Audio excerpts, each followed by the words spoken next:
अखेर ई पीक पाहणीला झाली सुरुवात। नमस्कार मित्रांनो, तुमचं पुन्हा एकदा स्वागत आहे एका नव्या व्हिडिओमध्ये। आजच्या व्हिडिओमध्ये आपण पाहणार आहोत ई पीक पाहणी 2026, ज्याची प्रतीक्षा आपण खूप दिवसापासून करत होतो, ती आता सुरुवात झालेली आहे मित्रांनो। 11 ऑगस्ट पासून सुरू झालेली ही पीक पाहणी मित्रांनो, त्याबाबतचं पत्र या ठिकाणी सर्व जिल्हाधिकारी महोदय यांना काढण्यात आलेले आहे। चला तर मग बघूया या पत्रामध्ये काय दिले ते, आणि या वर्षीची ई पीक पाहणीची शेवटची तारीख कोणती आहे आणि कोणत्या कालावधीपर्यंत आपण ई पीक पाहणी करणार आहोत। चला तर मग जास्त वेळ न घेता लगेच व्हिडिओला सुरुवात करूया। त्या अगोदर आपल्या चॅनलवर जर कोणी नवीन आले असेल तर चॅनलला जरूर सबस्क्राइब करून ठेवा मित्रांनो। अतिशय महत्त्वाची माहिती सर्वात अगोदर तुम्हाला आपल्या चॅनलवर खात्रीलायक अशी पाहायला मिळते। चला तर मग व्हिडिओला सुरुवात करूया। या ठिकाणी बघू शकता मित्रांनो, महाराष्ट्र शासन महसूल व वन विभाग या विभागाने या ठिकाणी पत्र काढलेलं आहे। आपण या ठिकाणी बघूया कधी काढले तर दिनांक 10/8/2026 म्हणजे 10 ऑगस्ट 2026 रोजी हे पत्र काढलेलं आहे। बघूया हे पत्र कुणासाठी काढलेलं आहे तर या ठिकाणी बघू शकता प्रति विभागीय आयुक्त, सर्व विभाग तसेच जिल्हाधिकारी, सर्व जिल्हे या ठिकाणी विभागीय आयुक्त आणि जिल्हाधिकारी महोदय यांना सर्व जिल्ह्याकरता हे पत्र काढलेलं आहे। बघूया विषयामध्ये या पत्राच्या काय दिले ते। खरीप हंगाम 2026-27 केंद्र शासनाच्या digital crop survey DCSMH mobile ॲपद्वारे पीक नोंदणी करण्याबाबत या ठिकाणी बघू शकता मित्रांनो, यावर्षी आपण केंद्राचं ॲप या ठिकाणी लागू केलेलं आहे, डिजिटल क्रॉप सर्व्हे DCSMH नावाचं। आणि या ॲप आधारे आपण सहाय्यकाच्या माध्यमातून ई पीक पाहणी करणार आहोत। या अगोदर सुद्धा आपण आपल्या चॅनलवर बरेच या ठिकाणी ई पीक पाहणीचे व्हिडिओ टाकलेले आहेत, त्यामार्फतच या ठिकाणी ई पीक पाहणी सहाय्यकाच्या आधारे होणार आहे। चला तर मग बघूया या पत्रामध्ये समोर काय दिले ते।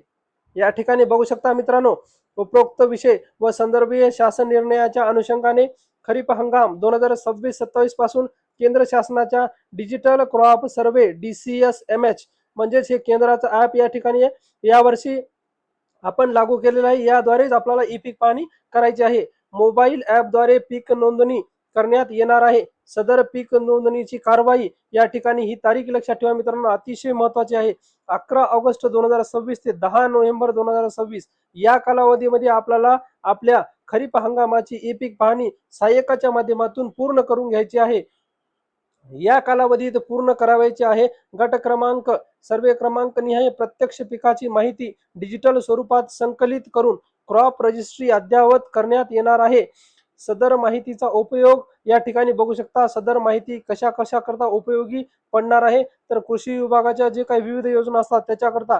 त्याचबरोबर अतिशय महत्त्वाचा विषय म्हणजे पीक विमा, हा अतिशय महत्त्वाचा विषय आहे पीक विम्यासाठी। त्याचबरोबर आपत्ती मदत म्हणजेच पुढे जर नैसर्गिक आपत्ती जर झाली आणि त्यामध्ये पिकाचे नुकसान झाली तर त्याकरता सुद्धा ही माहिती अत्यंत महत्त्वाची आहे। त्याचबरोबर कृषी सांख्यिकी व तसेच ॲग्रिस्टॅक अंतर्गत येण्यात येणार आहे। त्याचबरोबर समोर काय दिले ते आपण बघूया। 2 नंबरचा मुद्दा बघू शकता, त्या अनुषंगाने विभागीय आयुक्त व जिल्हाधिकारी यांनी आपल्या स्तरावरून महसूल व कृषी विभागातील संबंधित अधिकारी तसेच क्षेत्रीय यंत्रणांना तात्काळ आवश्यक सूचना देऊन खालीलप्रमाणे कारवाई सुनिश्चित करावी। या ठिकाणी लगेच आपल्या विभागीय आयुक्त आणि जिल्हाधिकारी महोदयांनी त्या कामी जे काही कर्मचारी नेमलेले असतील त्यांना या ठिकाणी तात्काळ सूचना द्यायच्यात आहे आणि या ठिकाणी कार्य सुरू करण्याकरता पुढची कारवाई करायची आहे। या ठिकाणी बघू शकता आपण 1 नंबरच्या मुद्द्याला काय दिले ते, डिजिटल क्रॉप सर्व्हे DCSMH अंतर्गत पीक नोंदणीचे काम निर्धारित कालावधीत पूर्ण करण्यासाठी संबंधित सर्व अधिकारी व क्षेत्रीय यंत्रणांना आवश्यक निर्देश देण्यात यावे। या ठिकाणी डिजिटल क्रॉप सर्व्हे DCSMH अंतर्गत पीक नोंदणीचं काम या ठिकाणी निर्धारित वेळेत म्हणजेच या ठिकाणी वरी जे काही कालावधी दिला होता 11 ऑगस्ट 2026 ते 10 नोव्हेंबर 2026 मध्ये या ठिकाणी निर्धारित वेळेत काम पूर्ण करण्याचे या ठिकाणी निर्देश देण्यात यावेत। 2 नंबरचा मुद्दा बघू शकता, जिल्हा स्तरावर सदर कामाचा नियमित आढावा घेऊन पीक नोंदणीची प्रगती समाधानकारक राहील याची दक्षता घेण्यात यावी।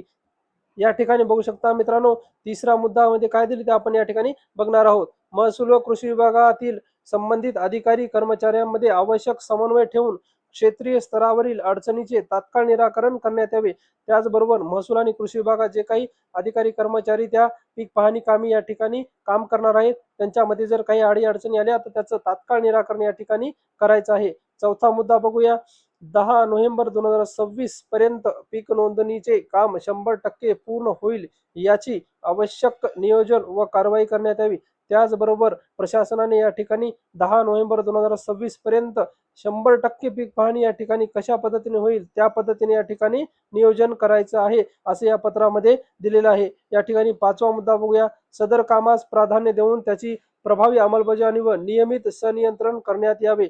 त्याचबरोबर या ठिकाणी सांगितलेलं आहे की इतर कामापेक्षा या कामाला या ठिकाणी प्राधान्य द्यायचं आहे आणि प्राधान्य देऊन या ठिकाणी वेळेमध्ये काम हे पूर्ण कसं होईल या ठिकाणी हे आवश्यक असं नियोजन करायचं आहे। सदर बाबी सर्वोच्च प्राधान्य देऊन तात्काळ आवश्यक कारवाई करण्यात यावी। खाली सुद्धा या ठिकाणी दिले सर्वोच्च प्राधान्य या ठिकाणी या कामाला द्यायचं आहे असं या पत्रामध्ये दिलेलं आहे। चला तर मित्रांनो, हा होता अतिशय महत्वाचा असा ई पीक पाहणी 2026 चालू झालेली आहे त्याबद्दलची माहिती देणारा व्हिडिओ। मित्रांनो, ई पीक पाहणी 2026 सुरू झालेली आहे आणि त्याचा कालावधी सुद्धा तुम्ही या ठिकाणी पाहिलेला आहे। त्या कालावधीमध्ये आपल्याला या ठिकाणी ई पीक पाहणी पूर्ण करून घ्यायची आहे। या ठिकाणी बघू शकता या वर्षीची ई पीक पाहणी ही DCSMH या केंद्राच्या ॲपमध्ये आपल्याला भरावयाची आहे, करायची आहे। त्यामुळे ही थोडीशी क्लिष्ट पद्धत आहे, परंतु तुम्हाला अतिशय साध्या सोप्या भाषेमध्ये ई पीक पाहणी कशी करायची हे जर शिकायचं असेल तर या व्हिडिओवर क्लिक करा आणि अतिशय साध्या सोप्या भाषेमध्ये ई पीक पाहणी कशी करायची या ठिकाणी शिकून घ्या। परंतु मित्रांनो, या वर्षीची ई पीक पाहणी फक्त आणि फक्त सहाय्यकाच्या माध्यमातून होणार आहे। चला तर मग भेटूया अशाच महत्त्वपूर्ण व्हिडिओसह पुन्हा एकदा। तोपर्यंत जय हिंद, जय महाराष्ट्र।